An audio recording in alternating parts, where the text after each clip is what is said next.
तीन दामाद की सास पार्ट 2। अब तक आपने सुना कि कावेरी जी अपनी तीनों बेटियों ईशा, मोहिनी और सुहाना की शादी तीन घर जमाई लड़कों के साथ करवा देती है। उन्हें लगता है कि ये लड़के शायद घर का कामकाज संभाल लेंगे, लेकिन उनके तीनों घर जमाई बहुत आलसी थे। वो नौकरी भी नहीं करते थे और बाहर का काम भी नहीं। कावेरी जी ने अपनी बेटियों से कहा कि वो प्रेगनेंसी का बहाना बनाकर अपने पतियों को सबक सिखाए। अब सुनिए आगे। मम्मी, आपने जैसा कहा था हमने वैसा ही किया, लेकिन देखिए ना, विवेक का हाल तो वैसा का वैसा ही है। घर में ना सुबह का नाश्ता बनता है और ना खाना। नौकरी पर जाने की बात करूं तो खाने को दौड़ते हैं मुझे। हाँ मम्मी, मैंने भी सुमित को कितनी बार कहा कि अगर नौकरी नहीं करनी तो कोई छोटी सी दुकान ही खोल लो, घर का खर्चा कैसे चलेगा। देखो दोपहर के 12 बजने आए और जनाब अभी तक सो रहे हैं। हाँ मम्मी, ईशा और सुहाना ठीक कहती हैं। अविनाश का भी यही हाल है। जब मैंने अपनी प्रेगनेंसी के बारे में कहा तो मुझसे कहने लगा, अरे दूसरी लड़कियां तो 9-9 महीने तक नौकरी करती है, बस डिलीवरी के टाइम छुट्टी लेती है। मोहिनी, तुम भी नौकरी करो। अब मुझे कहाँ नौकरी मिलेगी। मम्मी बताओ अब मैं क्या करूँ। हे भगवान, क्या सोचकर घर जमाई दामाद लाई थी मैं कि मेरी बेटियां मेरे पास रहेंगी और खुश रहेंगी, लेकिन इन आलसी दामादों ने तो हमारी जिंदगी को भी प्रॉब्लम में डाल दिया है। मैं तो कहती हूँ मम्मी, हम लोग वापस अपनी जॉब पर जाना शुरू कर देते हैं। बता देते हैं इन लोगों को कि हमने प्रेगनेंसी का बहाना किया है। नहीं नहीं बेटा, ऐसी गलती भी मत करना। अगर तुमने ऐसा किया तो इन तीनों की आदत और ख़राब हो जाएगी। अरे आज नहीं तो कल कभी तो तुम प्रेग्नेंट होगी, तब वापस यही प्रॉब्लम आएगी। तब क्या करोगी तुम तीनों। हाँ मम्मी, आपकी बात तो बिल्कुल सही है। इन लोगों को तो सुधारना ही पड़ेगा। लेकिन कैसे? अपने बच्चों के आने की खबर सुनकर भी इन लोगों पर कोई असर नहीं हो रहा। पैसे कमाने के लिए घर से बाहर निकलना ही नहीं चाहते ये तीनों। अब मेरे दिमाग में एक प्लान आया है। तुम तीनों चिंता मत करो, उन तीनों को बुलाओ, फिर मैं बात करती हूँ। थोड़ी देर बाद कावेरी जी अपने तीनों दामादों को सामने बुलाकर अपनी बात कहना शुरू करती हैं। अविनाश, सुमित और विवेक, देखो बेटा, मैं ना तुम तीनों से बड़ा प्यार करती हूँ, इसीलिए तो तुम्हें घर जमाई बना कर रखा है मैंने। अरे मम्मी जी, सीधे सीधे कहिए ना, क्या बात है। प्यार तो हम भी आपको बहुत करते हैं। अरे मम्मी जी, आपकी इज्जत भी बहुत करते हैं। अरे भाई, आपके जैसी सास और कमाने वाली बीवी सबको मिलती है क्या? हाँ मम्मी, विवेक और सुमित ठीक कह रहे हैं।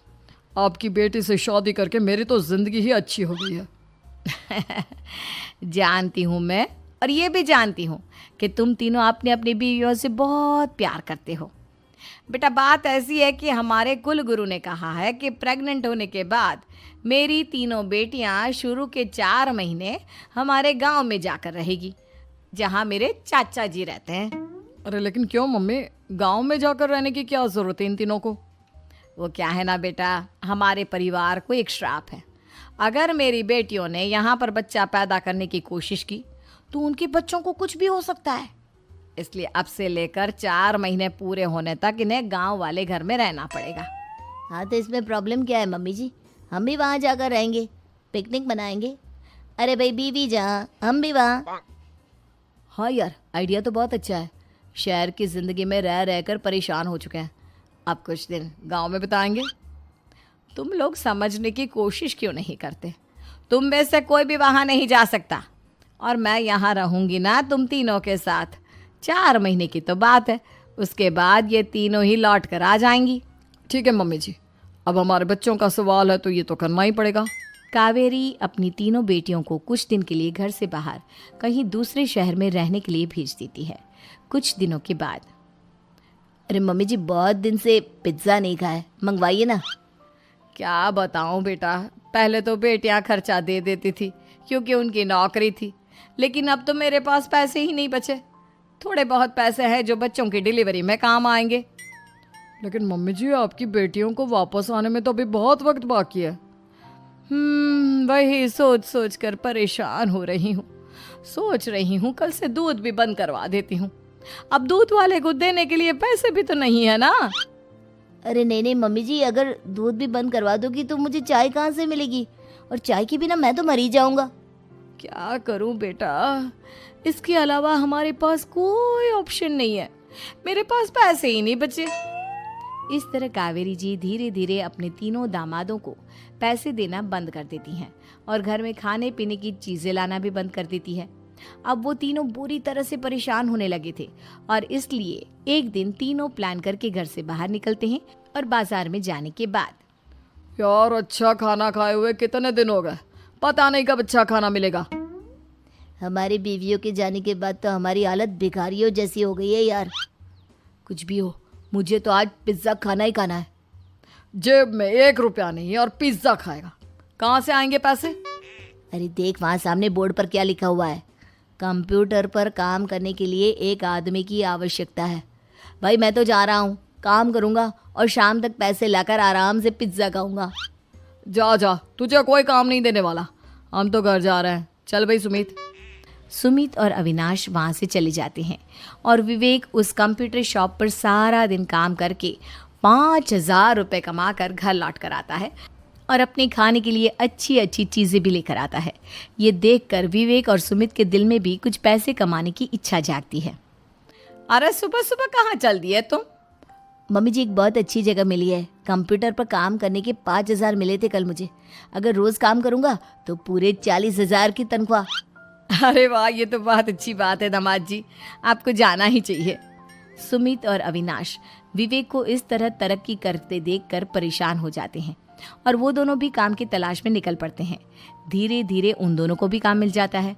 अब कावेरी के तीनों दामाद छोटी मोटी नौकरी करके अच्छा पैसा कमाने लगे थे। एक दिन कावेरी उन्हें अपने पास बुलाती हैं। अरे वाह, विवेक 40,000 कमा लेता है, अविनाश 60,000 और सुमित तुम भी 40,000 के आसपास कमा ही लेते हो। कुल मिलाकर तुम अच्छे खासे पैसे कमा रहे हो बेटा। हाँ मम्मी जी, बहुत मज़ा आता है जब महीने के एंड में मोटी रकम हाथ में आती है। पूछिए मत मम्मी जी, घर में रहकर रोटी बना बना कर और तो जैसा महसूस होने लगा था मुझे तो। हाँ बेटा, तुम तीनों की बात तो बिल्कुल ठीक है और जानते हो अब तुम तीनों की पत्नियां भी वापस लौट कर आने वाली है। लेकिन मम्मी जी अभी तो उन्हें गए सिर्फ 2 महीने हुए हैं, आपने तो कहा था वो 4 महीने के बाद लौट कर आएंगी। ऐसा कुछ नहीं है बेटा, मैं सिर्फ तुम तीनों को सबक सिखाना चाहती थी कि आदमी घर में बैठकर बीवी की कमाई खाता हुआ अच्छा नहीं लगता।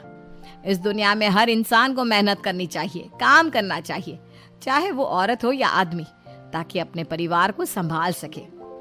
कावेरी की बात सुनकर उन तीनों को अपनी गलती का एहसास होता है और कावेरी उन्हें सच बता देती है कि ईशा, सुहाना और मोहिनी शहर में ही कहीं दूसरी जगह रह रहे थे।